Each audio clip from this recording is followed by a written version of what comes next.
My name is Amelia Williams.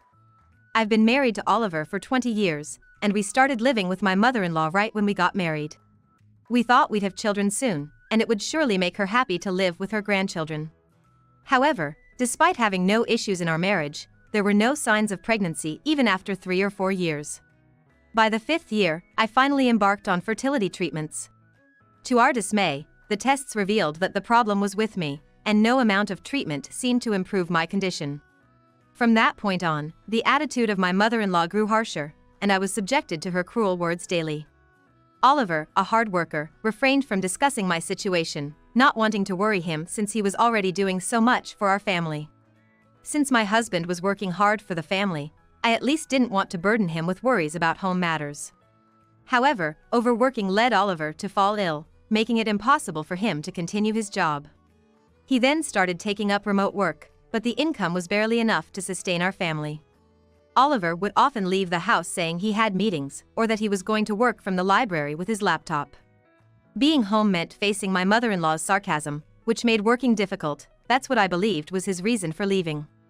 One day, during Oliver's absence, my mother-in-law said something I never expected to hear. "A new wife is coming, so take your trash and leave this house." I was so shocked by her sudden declaration that I couldn't grasp the meaning of her words, standing there dumbfounded. She pressed on, "Didn't you hear me? I said to take your trash and leave." "What do you mean?" "I mean, Oliver has a mistress. And she has a child with Oliver, so you're being replaced." "What? How is that possible?" "You really don't understand, do you? Oliver has been with his mistress for 15 years because you couldn't have children. They're practically a married couple, living in a common-law marriage." 15 years? "Yes, and she's a wonderful person named Sarah. I've met her several times, and I think she can manage well. I actually wanted Oliver to divorce you and remarry sooner, but for some reason, they hesitated. Your divorce was the stumbling block, but they've finally decided to marry, which puts my mind at ease." "They have a child? How old?" "Oh, you're interested now? She's in middle school, a beautiful girl. I wonder who she takes after. I was quite a beauty in my youth, so maybe it's from the Williams side. Girls are wonderful, aren't they? So many cute clothes and things to buy for them. We went to amusement parks and on trips together, it was fun. Plus, Sarah really cares for me. That's why she's perfect for Oliver," my mother-in-law said with a laugh. However, most of her words didn't register with me. Could it be true that they had such a relationship for 15 years? "I'll confirm this with Oliver." "Huh? It won't change the outcome even if you ask him. He said he didn't want to talk to you and asked me to tell you." "How could this be?" So, he's offloaded the entire discussion about our crucial divorce to his mother. "So get out right now. Here, sign the divorce papers and pack your bags," she said, tossing the divorce papers at me as if throwing them away. As I hesitated, my mother-in-law urged me to hurry. "Oliver will be much happier without a woman who can't have children like you. I want to live with my grandchildren. Hurry up." Pressured repeatedly to sign, I reluctantly picked up the pen and wrote my name.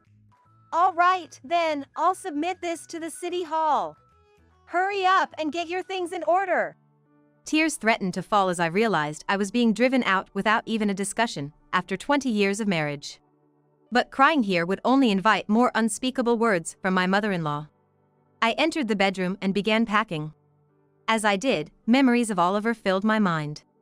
Before he fell ill, he earned a considerable salary.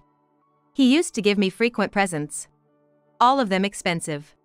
He gifted me brand-name bags, and jewelry like rings and necklaces were all worth tens of thousands of dollars. Some were even over $20,000. When I asked why he gave me such costly items, he said he didn't like his beloved wearing cheap things. Thanks to him, all my possessions were high-end brands. He was so kind. Such a generous person, and just because I couldn't have children, he found another woman. And he deceived me for 15 years. Moreover, my mother-in-law had been supporting this betrayal for 15 years. Yet, I had endured her terrible words. Realizing this, the gifts in my hands seemed to fade in color. The once beautiful jewels seemed to dull and turn to ash. Yet, I kept packing my bags, one item after another. However, my mother-in-law started complaining upon seeing me do this. "How long are you going to take? No matter how leisurely you are, leaving won't change. I don't want to be with you forever. Just pack your things and leave. Yes, yes. Don't leave any trash behind. It's a hassle to dispose of, you know. Really. Thinking of you leaving refreshes me. Now I can live with my grandchild. Overwhelmed by her words, I took out my phone and told my mother-in-law. Then, I'll call right away. And dialed the waste disposal service. Who did you call? The waste collection service. Oh, right. You only have trash to throw away. It's best to get rid of things as soon as possible. When the service arrived, I directed them and handed over the box filled with the jewels Oliver had given me. Please incinerate everything cleanly. Though it felt like a needle pricking my heart, I wanted to erase all memories associated with Oliver from this world. Then the service replied, understood, and took away my trash. With that, the trash disposal is done, so I'll be leaving now. Mother-in-law, thank you for everything. Take care. Ah, yes, yes. Just make sure I never see your face again. Ignoring my mother-in-law's final words, I left the house. After leaving the house, I sought refuge with my brother, who lives with his family. I needed to find a place to live immediately, but it was impossible to do so right away. Apologizing for the inconvenience, my brother welcomed me, saying it had been tough for me. And his wife told me to stay as long as I needed. The painful days seemed to melt away, starting a new chapter in my life. I hustled to find a new place to live and eventually signed a lease for a condo I liked. However, the night after deciding on my new home, Oliver contacted me. Hey, when you leave the house, make sure to leave behind the stuff I gave you. No discussion about our divorce, and this is his first sentence. I sighed and informed him I had already left the house. What? When did you leave? Didn't your mother tell you? She told me to leave the day I signed the divorce papers. Where are you living now? I've moved back with my parents for now, but I'll be moving out soon. I found an ideal condo. Is that so? Well, that's good. About the presents I gave you. I've already disposed of them. What? Why would you do something like that? Wasn't it you who gave them to me? That means they were mine, right? So, isn't it my right to do what I want with them? That's ridiculous. Those were bought by me. Yes, back when you still cared for me. You bought them for me, right? Knowing that, why would you dispose of them? Because I don't need memories of you. To find out you've been cheating for 15 years. Why would I cherish something from someone like that? You should have just left them behind. I wanted to erase them from this world. What have you done? If they were so important, why didn't you tell your mother? If I was told to leave them, I would have. If they're not needed, you normally leave them behind. Your mother told me to take all the trash with me. So, it seemed best to incinerate them. Isn't that right? That's completely wrong. Those were all expensive items. You incinerated them? Are you insane? Wouldn't it be insane not to, knowing I was betrayed? I believed in you, and you had a child with another woman. It's a wonder I'm sane now. Damn it, those were mine since I bought them. That's a difference in values. I wouldn't ask for things back that I gave to you. So, I didn't touch your dresser. I see. You really don't consider me at all. I endured everything from your mother, thinking of you. Even when she taunted me for not having children, even when I wanted your help, I bore it all. And you think I didn't consider you? If you considered me, you could have left my gifts behind. I was planning to sell them. Huh? What do you mean? Even if I'm getting married to her, we have a life to live, so we need money, right? Up until now, we weren't married, so I didn't have to think about it much, but going forward, it's not going to be that easy. Of course. You're getting married, and she has a middle school child, too. It's going to cost money. Yeah, exactly. That's why I was planning to turn those jewels into cash. That would have brought in a significant amount. I bet. It would have been around $100,000. And you burned all that money. Yes, I did. But it was mine to do with as I pleased. After all the trouble I went to gift them to you. But in return, I endured 15 years. Unaware of the betrayal. But I provided for you. You could eat without working because I was working. You were hardly ever home. I might not have been home, but I was working. That's why you could eat. I was putting money into the house every month. You have no right to complain. Listen. What? As much as I hate to say it, you only provided for the first 5 years. After finding out I couldn't have children, not once did I receive any living expenses from you. What? No, that's not true. I was giving it to Mom. I wouldn't know about that. I was depositing it into Mom's account every month. Is that so? But I never received it. Then how were you living? By working myself. What? You were working? I never heard about that. I didn't say anything about it. No, Mom never mentioned it either. She said you were always facing the computer at home. Didn't know what you were doing, probably just playing around. That's not true. Seeing you doing contract work, I thought maybe I could do something similar, so I started working from home. Initially, it wasn't much, but it was enough for Mom and me to get by. Is that so? Then where did my money go? I don't know. Maybe your mom has it? You were depositing it into her account, right? Yeah, but Mom says she doesn't know anything about it. Is that so? I don't know either. You're saying you don't know, but you're using my money, aren't you? I really don't know. That doesn't make sense. Mom doesn't know either. But I was providing for both of your living expenses. How much were you giving? $600 a month. $600? That's barely enough for living expenses. That sounds more like pocket money for your mom. She probably thought her son was giving her an allowance. Good for you, being so filial. That's ridiculous. I told her it was for living expenses. Things like that happen. A misunderstanding. But no matter how much you insist, I don't know. That's $600 a month for 15 years is $108,000. I don't know anything about that. And if it was for living expenses, then that's fine, isn't it? Yeah, but I gave you presents worth $100,000.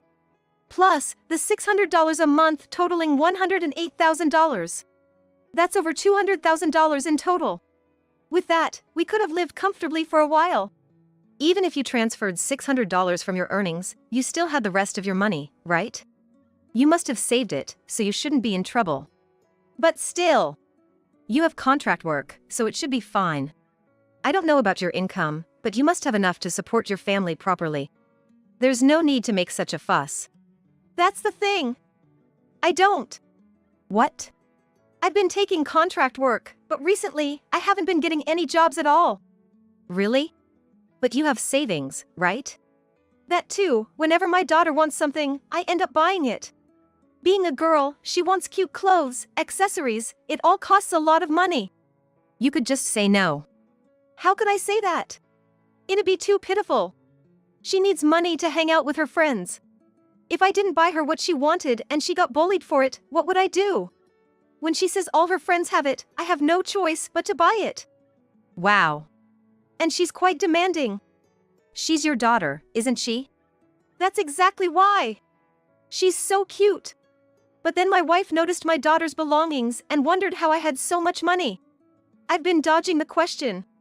As time went on, my daughter became accustomed to not living without money. If I say I can't buy something, she throws a fit. Wow, so it's really just reaping what you sow, huh? To give that child a decent life, I need money. Then you should work. I would if jobs were coming in. Maybe you're not trying hard enough?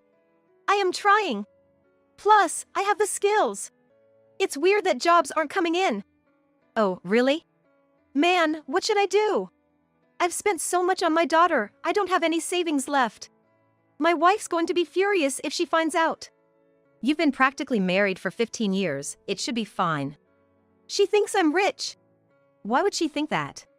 Because I gave them presents. Whenever a little money came in, I'd buy something for my daughter and wife.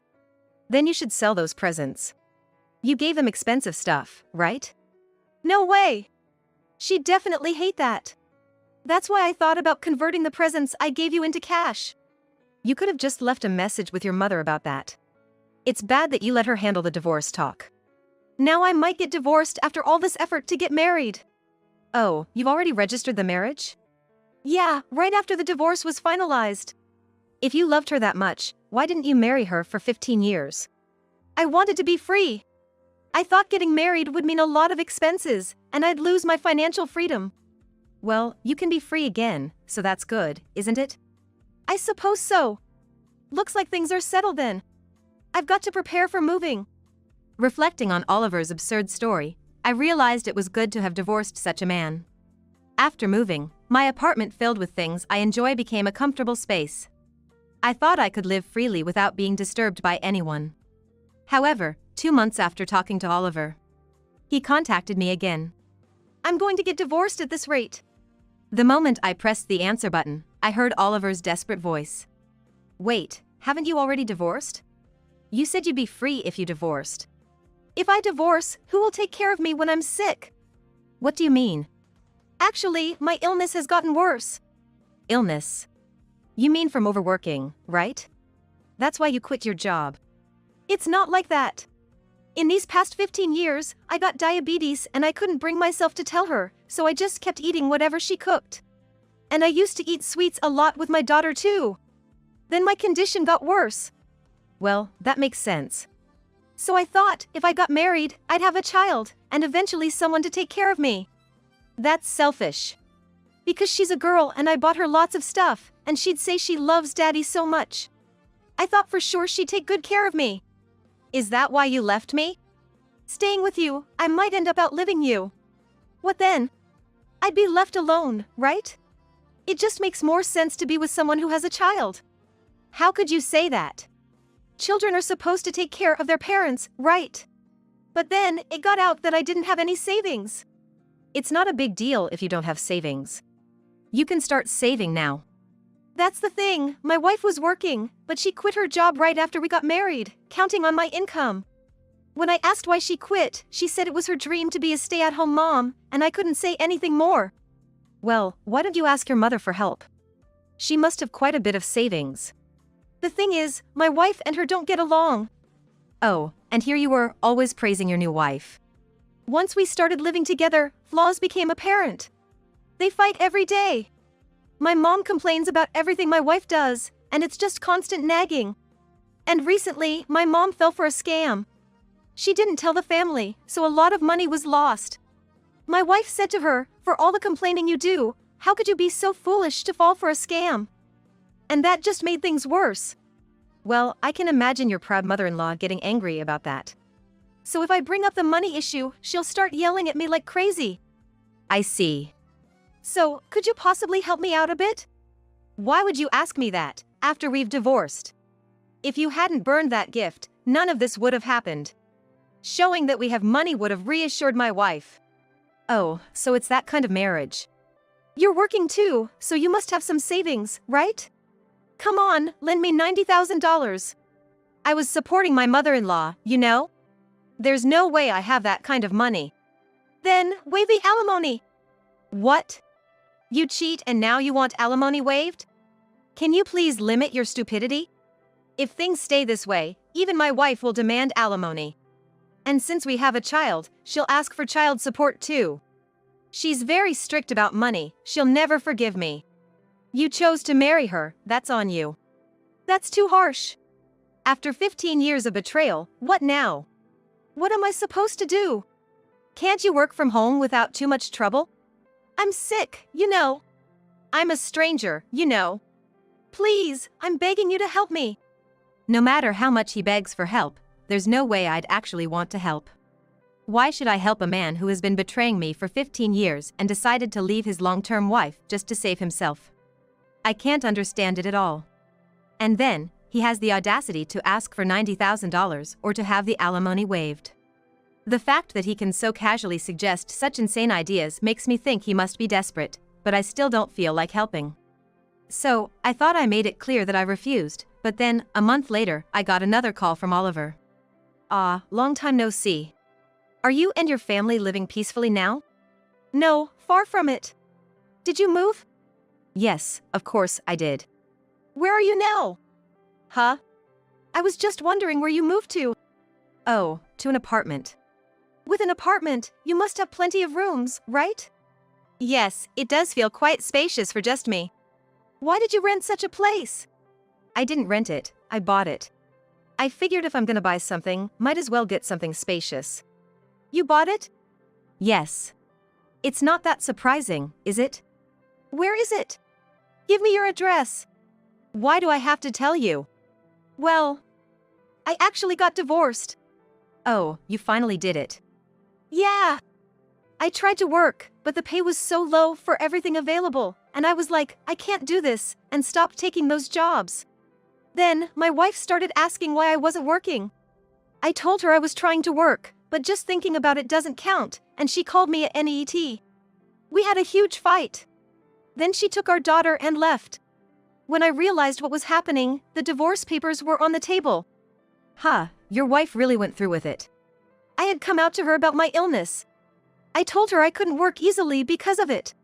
But she said everyone works even with diabetes, calling my condition just laziness.